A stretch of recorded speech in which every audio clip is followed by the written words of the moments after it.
Chapter 5. I am the resurrection and the life.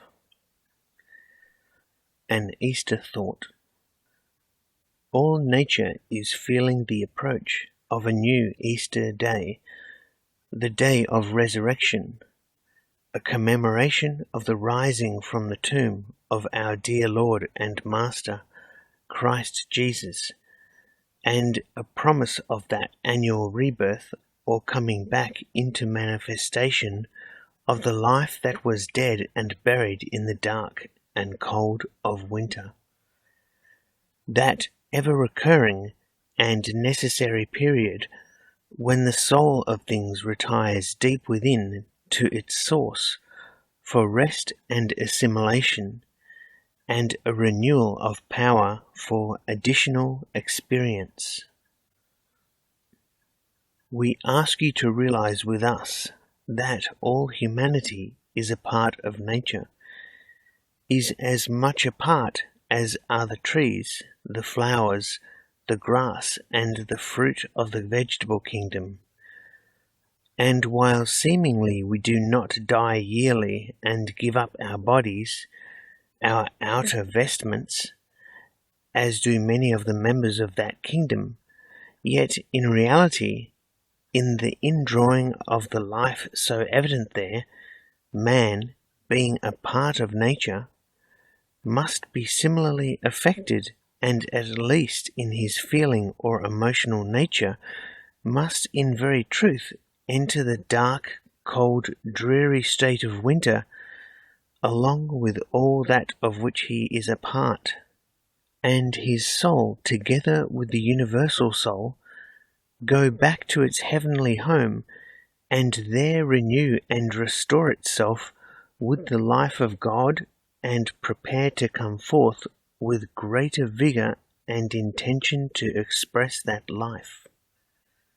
All can see that life out-breathes itself during the spring season, fills all nature full of itself in the fruitage and harvest season, and then begins to indraw itself during the fall, until in the cold and bleakness of winter it is wholly invisible and unmanifest. Why should man not be as much affected by this outbreathing and inbreathing as any other part of nature?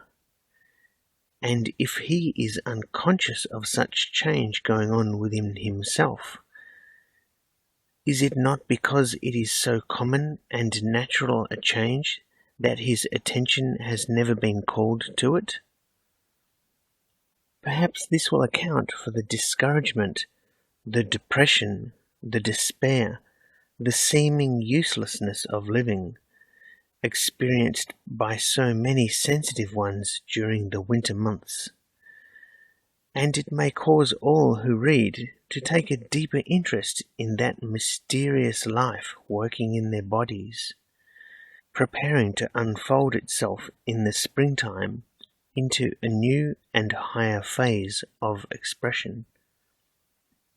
Perhaps it will blossom forth in unison with the flowers of the fields and the Easter lilies, the songs of mating birds, and the joy of all nature at being able to express life freely once more in some of those who feel the thrill of life's renewal, its rebirth within themselves. Perhaps one here and there may even unfold the wondrous life of the Master within, having been called and chosen by him, and quickened so that the inner world will become as the outer, and that they may see as he sees and know as he knows. For at each spring equinox, all candidates for initiation into the higher consciousness are brought to their spiritual teachers, who await to see if they are prepared to enter upon the Easter feast of realization, and to take their places in the hall of learning, that wonderful palace of truth within the ethereal realms where all followers of Christ are bidden to come, and all are helped to enter by their teachers.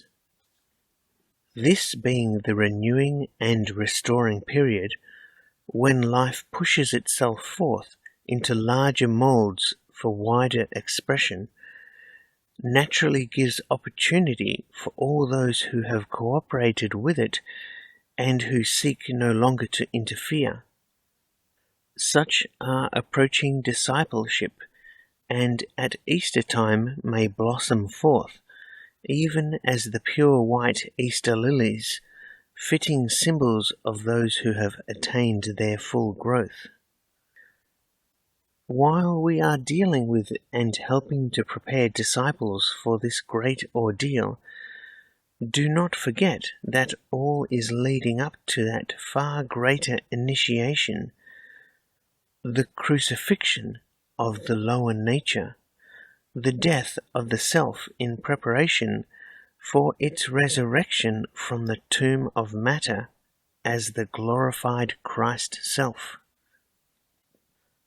Try to realize fully that this life that all nature is feeling so big within itself is the life of God, that which is and grows all things that have form and life, and there is nothing really dead, for that which is cannot but be alive, and this life of God in manifestation is actually His love, which is both the cause and reason of all being. And His love, as we know, is His Holy Spirit, His beloved Son, the Christ, sent into the world to redeem it and to lift it once more back into the oneness with His consciousness.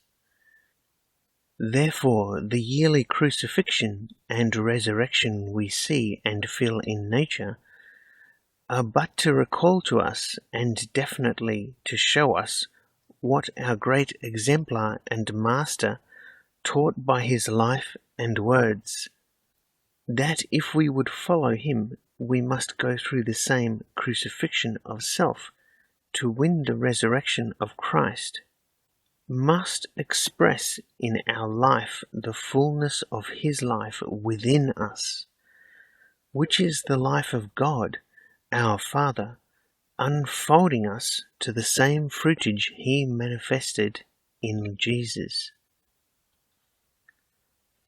I am the resurrection and the life. I am the resurrection and the life. He that believeth in me, though he were dead, yet shall he live. And whosoever liveth and believeth in me shall never die. Believest thou this?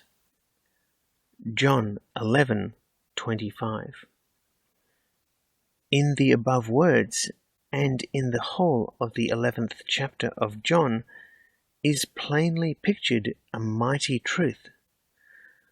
We would that we could convey to all who read the absolute verity of Christ's statement in the above lines, and that he says these very words constantly to every true disciple. I am the resurrection. I am the life. He that liveth and believeth in me shall never die. Conceive, if you can, that this life that is in you, that is living you, is very Christ himself. You know that it is not your life, that you cannot control it, but instead you have to obey it, for it always has its way with you, makes of you and does with you what it wills. You have not yet learned that it is a loving life, for most of the past you have spent in opposing it, in rebelling against it, and in trying to thwart its purpose for you. But where have you gotten? And what have you accomplished? For all that you did was only that which life had you do in order first to teach you that you of yourself can do nothing, and then that you might gradually come to realize that this life had benevolent intentions for you and was actually inciting you to such rebellion and opposition in order to build for itself a strong, capable personality and an intelligent brain-mind which later it could use to fulfill its real purpose, the one it created you for in the first place. It has now brought you to your present stage of consciousness. With our help, you are beginning to recognize it as a really wonderful life, for you are learning that the only harmony, the only happiness that comes to you is when you cooperate with it and accept it for what it is, the only true, wise, powerful, helpful part of you, and acknowledge it as the Master, as the blessed Christ within. Thus does he, the I am of every man, the life that lives him, teach man's brain-mind to come to him. He brings to that mind everything it thinks it wants, lets it want everything it can see, lets it try to get all of it for self, lets it grow strong in wanting and struggling and getting. Then when strong enough, he takes all away and allows it to suffer and thus burn away the selfishness acquired in such struggles, leaving only the strength and other soul qualities gained for the purpose he intended them to be used. Then follows the teaching of the mind to know the difference between his will and self's desires, between his voice and the voice of self when they each speak. So in time, the brain-mind, the disciple, learns through striving and failure and suffering to know that he, the Christ within, is the resurrection and the life, and that just as he believes this and lives in that consciousness, he knows that death does not exist and has no reality for him. By this time, most of you who read actually know that there is a path, one on which some of you have been travelling for some time, while most are just setting out upon it. We have tried to point out much of what you may expect to meet upon this path, and to explain the meaning and the why of that through which you have been passing. But in order that you may have other authority than ours, we cannot do better than to quote the words of that great disciple, H.P. Blavatsky, who brought to the Western world the first definitive explanation of the meaning and purpose of the path. There is a road, steep and thorny, beset with perils of every kind, but yet a road, and it leads to the heart of the universe. I can tell you how to find those who will show you the secret gateway that leads inwards only, and closes behind the neophyte for evermore. There is no danger that dauntless courage cannot conquer. There is no trial that spotless purity cannot pass through. There is no difficulty that strong intellect cannot surmount. For those who win onwards, there is reward past all telling, the power to bless and save humanity. For those who fail, there are other lives in which success may come. From this you may learn that this road we are travelling to the kingdom is not for weaklings, for those who doubt if they can accomplish it or who are unwilling to do the necessary work. Nor is it for those to whom the reaching of the goal has not become the supreme desire and purpose of their lives. We have started inwards towards a country travelled consciously by but few, but which we hope all will learn to know and become thoroughly acquainted with in a general way before we have travelled very far therein.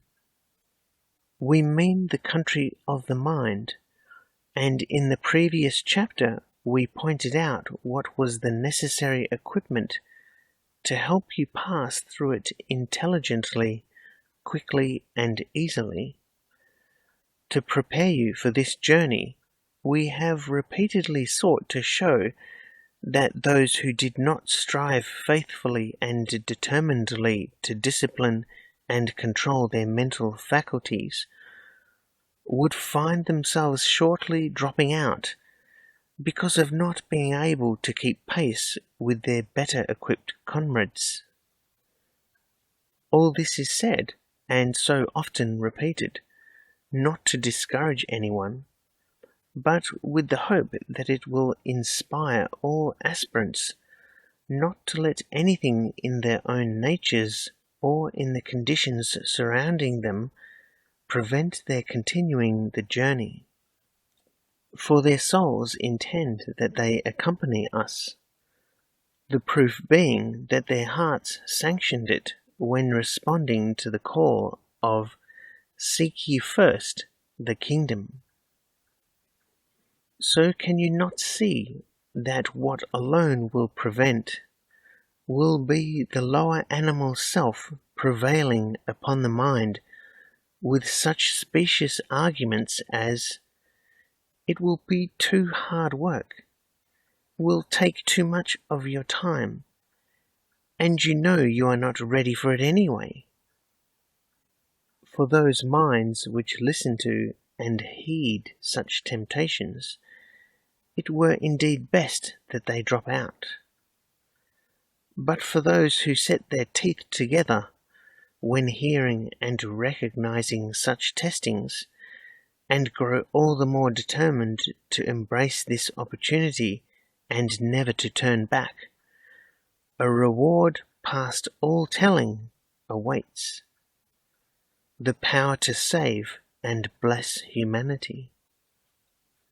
All such we now ask to turn to the last article in the booklet Brotherhood, entitled The Kingdom of Heaven, and to read and study it thoroughly during the month until you fully understand the different realms of consciousness through which it is necessary to pass on our journey within the heart to the kingdom.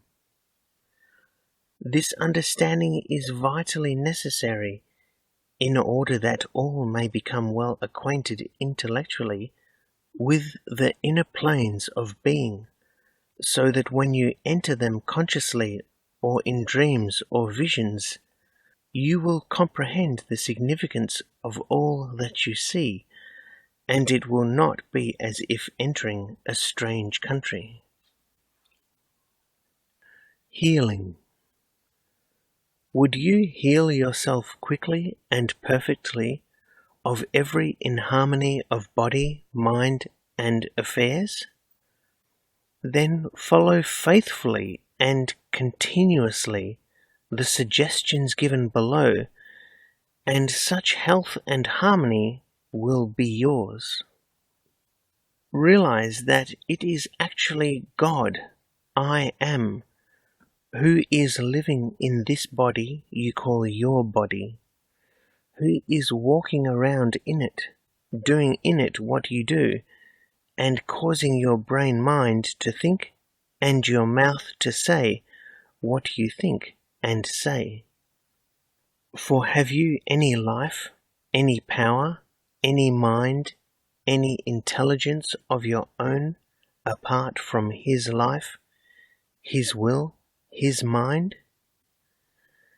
Think. Are you anything at all but that He is in what you call you? Is He not all that there is of you and in you? For you know He is all in all. Grasp the full significance of this great truth, and it will enable you with our help to see and be that which we have said already you are, whole and perfect as all expressions of God are whole and perfect. We have just shown you a very wonderful truth, but what are you going to do with it? Many truths have you learned with your brain mind in the past, but of what use are they to you? In fact, your brain mind is stuffed with such truths, and you are soul sick because seemingly you cannot make any practical use of them, as can the few exceptional souls that you know who have used them. Above, we said if you would grasp the full significance of what has been told, with our help, you could see and be that which you already are. For without help, seemingly, you will do nothing. Therefore, we tell you to realize this very moment that it is not you, but God living in your body. Stop. Hold your mind to that one thought. Hold it to the exclusion of every other thing, for it is the one great reality of your being. Hold it until it fills your consciousness, until it is your consciousness. Every movement that you make, realize that He is doing it. Every word that you speak, let Him say it. Every thought that comes, let Him handle it, point out its meaning and purpose, and direct its use. Just know that God and God alone will do all, is doing all. He must be doing it, for He is all in all. There is no one else. Hold to that. Do not let any of the old thoughts, those of self and separateness, approach. Hold fast to the truth, no matter what comes. Hold to it. Be faithful. Let there be no slightest wavering. Just know that He is doing it, that He is the I of you, the only I, the only self. Let go of your mind, of yourself, of all sense of responsibility, and just rest in the consciousness that He is doing it all, that His love, which is His life, must express Him, must be I am in you. We have told you now how. We have given you the help promised. That is all we can do. You must do the rest. You must now use this knowledge so freely given, if you would be free. All that your soul is seeking awaits your accepting and using. Ah, dear one, we have led you back to your Father's house, back to God. Awake! Open your eyes, see, know, act, now. All who practice faithfully the above suggestions will receive a blessing beyond their present comprehension, and for which they will be so grateful that they will want all their friends who are ready to enjoy the same blessing. For therein is shown the way to the highest and therefore the most effective spiritual healing. This will help also. Go about your daily work imagining, actually feeling God's life in you, freeing you, vitalizing you, permeating to the center of every cell and atom of your body, driving out all former separative consciousness, as a light drives out darkness, and then possessing, being you, and expressing and radiating from you as health, vitality, power, love. See this, feel it actually taking place. Go about in that consciousness. If there is pain, inharmony, or disease in any part of the body, just know that God's life, His consciousness, His love is there, not what you had previously thought was there. Just know this truth and watch the pain, inharmony, or disease disappear. Spiritual growth. We receive many letters from students who tell of long years of seeking in different movements and teachings, that in this work they have finally found what they missed in all others: the loving, impersonal teaching of the Christ, and given so clearly and simply that all may understand, and which their own higher selves had been trying to tell them, but which, because of the purely intellectual concepts with which their minds had been filled, they had not been able to understand clearly, and therefore to translate into tangible form for meditation and putting to actual use. Does this not prove that no teaching coming from without is for you, unless it thus confirms what you already half-consciously know within? If so, do not let anything else intrigue you and get you involved in it because of its mystery or its tone of authority. There is only one teacher for you, and it is on his authority alone we would have you rely.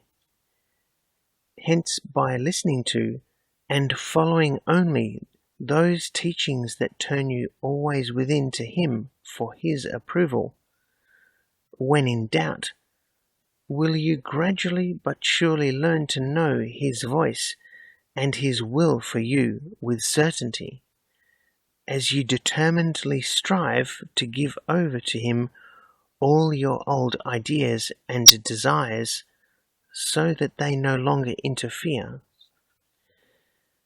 On the other hand, others write us that they enjoy the teachings, but they cannot find much time to study and meditate and do the exercises suggested.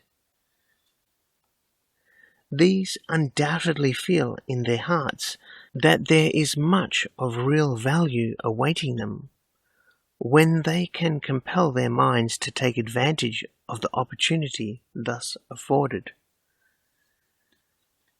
But will they ever do that?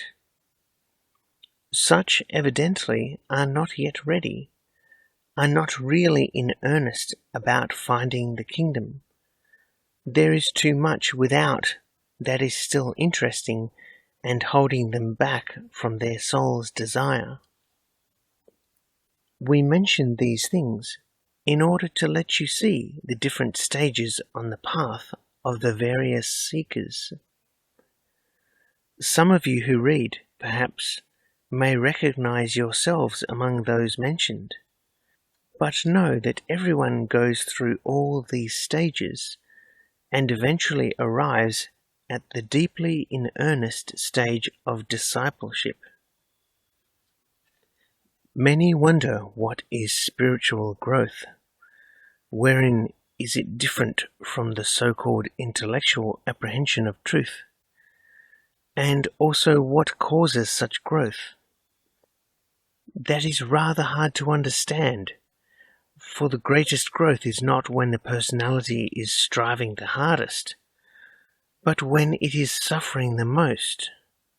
Even as all vegetation grows fastest during the night time, so in the dark and troublous periods of life the soul grows faster, because during these periods the mind turns inward and comes closer to the spiritual forces moving and controlling the soul, and thereby unconsciously cooperates with them, instead of, as in the bright, smooth sailing periods, hindering them by selfishly choosing only the pleasant paths of life.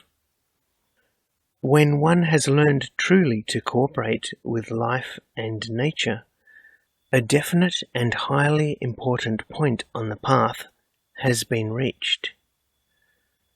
But before reaching that place, many hard lessons have to be learned. One must pay for wisdom. One of the most important lessons to be learned is that life requires one to pay for every lesson it teaches. It plays no favorites, and no one can gain wisdom without paying dearly for it. We are speaking of soul knowledge, which alone is wisdom, not of the intellectual knowledge that one can get from books and from teachers. Such wisdom comes only from hard, persistent effort, forced by a determination to gain it, no matter what the cost. Such are the efforts of all real disciples. They gain wisdom, for they gladly pay the price. Strange to say, however, there are many who yearn to serve and to become disciples, even think to find the kingdom, who seek and accept instructions such as found herein, which their hearts tell them are filled with deep wisdom.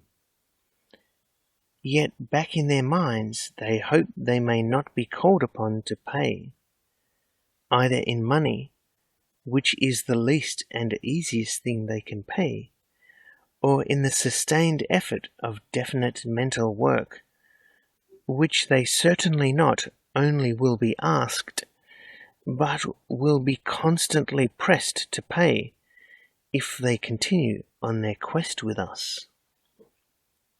In spiritual matters, as one receives, so must one give. One cannot get anything for nothing, but must pay one way or another. A constant receiving without giving is like a pitcher that has become full. No more fresh water can be added until some has been poured out. Yet some wonder why they have gotten nowhere after years of seeking and studying. It is chiefly because they do not give out and apply what they have learned, are always wanting to get, and are never interested in giving or using what they have received. We have gone to these pains to point out the law in order to show that we have now reached the place where every aspirant should determine for himself if he is really prepared to travel further on this journey. We mean that if curiosity or just casual interest has caused you to stay with us this far, there should be a definite study made of yourself to see if you are willing to pay the full price of discipleship, and if you are sure you truly belong in this, the Master's work. All who do belong in this cause understand the importance of this requirement, and gladly show that they do, for at heart they are His disciples, and their souls compel them to respond, even if their minds do not yet fully recognize what it all means. It is by such response that we learn to know our brothers, those whom He has called to follow Him, who hear His loving voice within, and never hesitate, and are always eager to obey. With these we are always in close touch.